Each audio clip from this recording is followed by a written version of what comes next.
Hello, Andres here from macOS 10 Screencasts. This is the second episode of the Twitter Screencast, where we will have a look at picture and video services, URL shortening services, Twitter stats or statistic services. We will have a look at how you can manage your followers, how you can find stale tweets. We will have a look at how you can interact with your followers through polls and surveys. Sorry.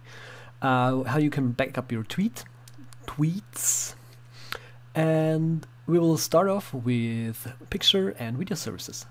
I hope you enjoyed this screencast. Bye.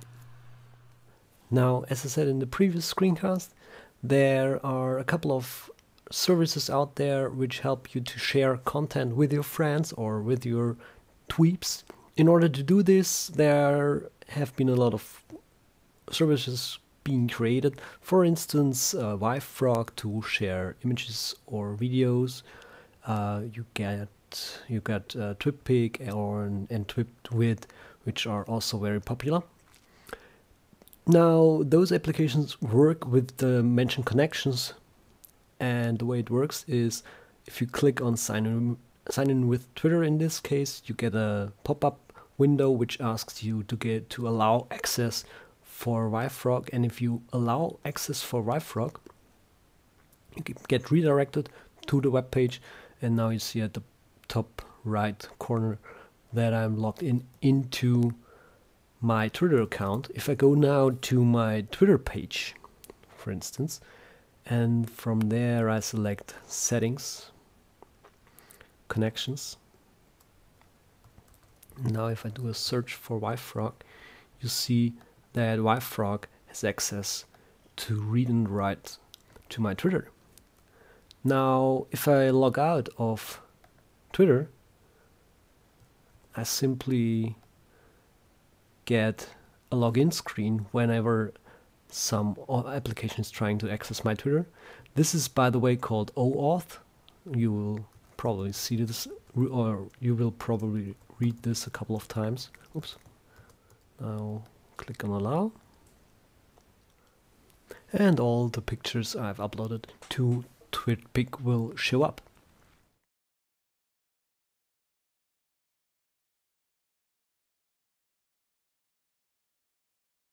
Now, in most of the cases, we not only want to share images or videos with other people, we also want to share links. As you might know, links or URLs tend to get quite long. Therefore, a lot of URL shortening services have been created too. Now, Twitter uses TinyURL natively, but there are other services as well. The rule is if your tweet doesn't fit within 140 characters with your long URL, it gets shortened by Twitter by itself. But if you keep your URL inside this limitation, your URLs don't get shortened. For me personally, I don't use Google, but I see a lot of people using Google, the Google URL shortening service. The address is goo.gl. I personally prefer Bitly because it also tracks statistics, which are quite useful.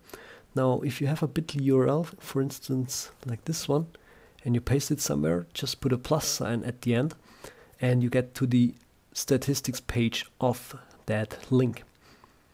As you see here, you can see how many people were interested in that link or tweet by the count of clicks. You can also see the location from where the people were who clicked on that link, and you see the referrers as well. Now, you usually don't want to go to a special website just to get some URL shortened or tweet to Twitter.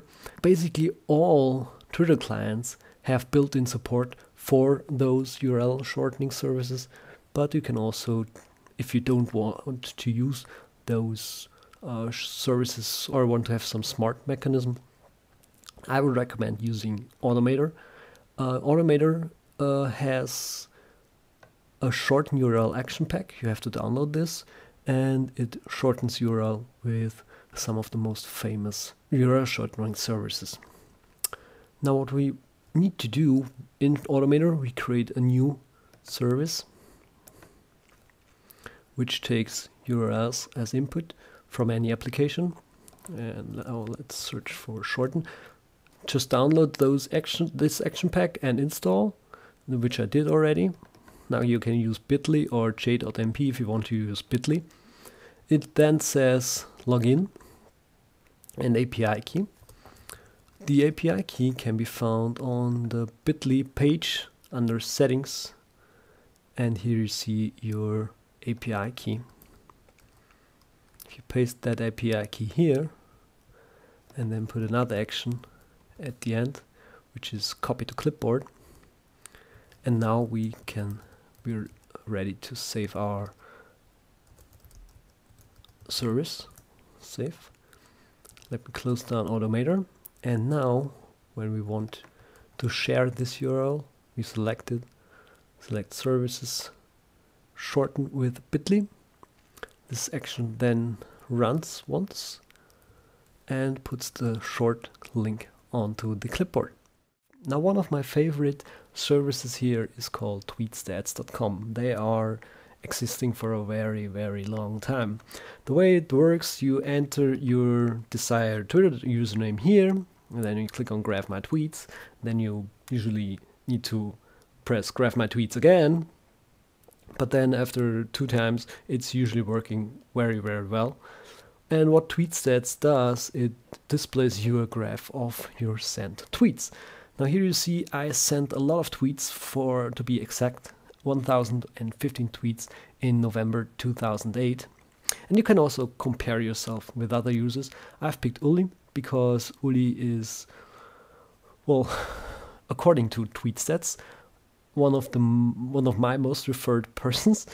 You see here his statistics look quite different because I suppose he has set his public to private for about a year, but now he suddenly decided probably to make his profile public. He started with a very high tweet rate here, 1,240 tweets per month, which makes 70 tweets per day, a TPD rate of 17 tweets.